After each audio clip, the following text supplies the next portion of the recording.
Live from Istanbul, the complete coverage of the 2023 Turkish general elections, which promises to be the most consequential in recent history. One of these candidates will become the next president of Turkey, is what we would have said if we actually knew who the candidates were, or when the election is actually going to be held. But we don't, because this is Turkey.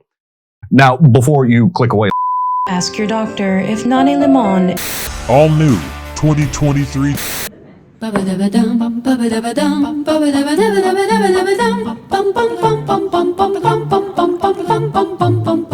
Everybody in Turkish politics wants to beat this guy, President Erdogan.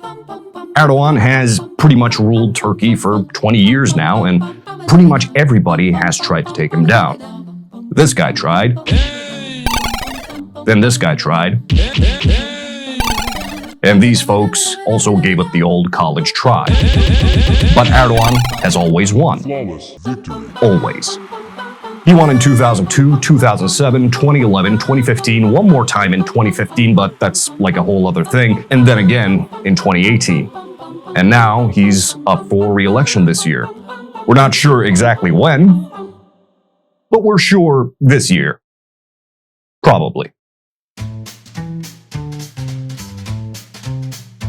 The thing about this election is Erdogan is the weakest he has ever been politically. The polls show that for the first time in 20 years, the opposition has a chance to take Erdogan down, because the opposition has finally managed to form a bloc, and that's called the Table of Six. Okay, so you've got CHP. That's the biggest party in the opposition. Yeah! CHP is also the oldest party in Turkey, founded by Mustafa Kemal Atatürk, who also founded Turkey. CHP is a social democrat center-left party headed by Kemal Kılıçdaroğlu, who himself took on Erdogan multiple times and got his clock cleaned. Then you've got iyiparti. iyiparti is an offshoot of the nationalist party MHP, which ironically is in the ruling coalition right now. iyiparti is a nationalist party that was only established in 2017, but is now the second largest party in the opposition. iyiparti is headed by Meral Akşener.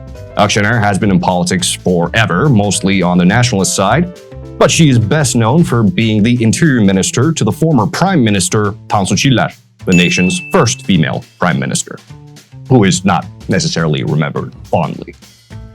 Next in line, you have Deva Party. It's only 2 years old, and it's more of an economically focused party, and that's no surprise because it's headed by Ali Babacan, who used to be the minister responsible for the economy under Erdogan, but he had a lot of other jobs under Erdogan.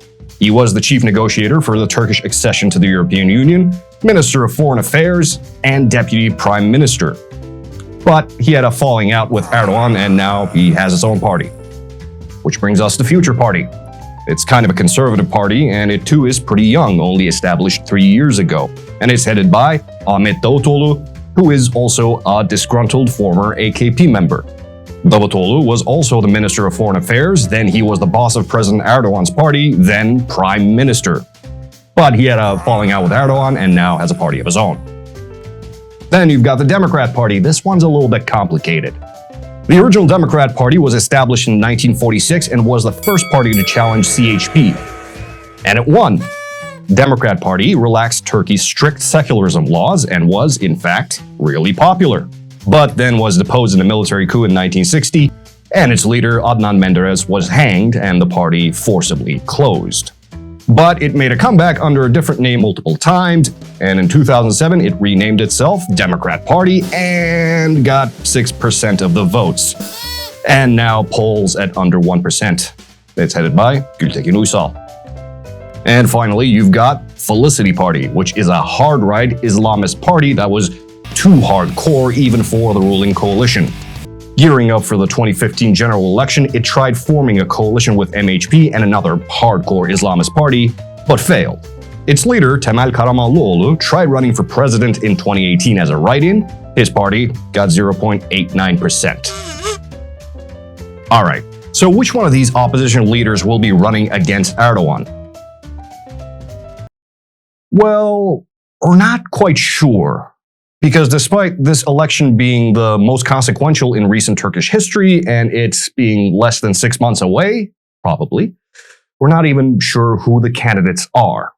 Technically speaking, Erdogan hasn't even officially announced his candidacy yet. But here's what we do know so far. Probably.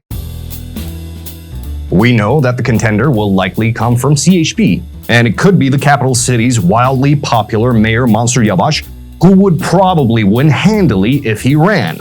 But he has said that he has no interest in running, so okay.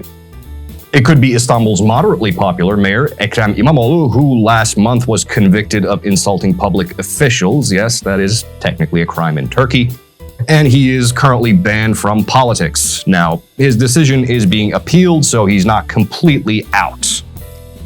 Probably.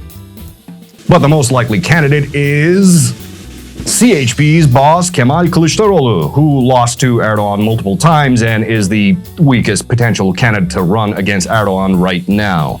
Kılıçdaroğlu is the most likely candidate because he is in the limelight a lot.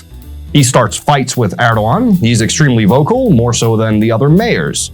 And he has also, on multiple occasions, tacitly implied, "Give me the candidacy already."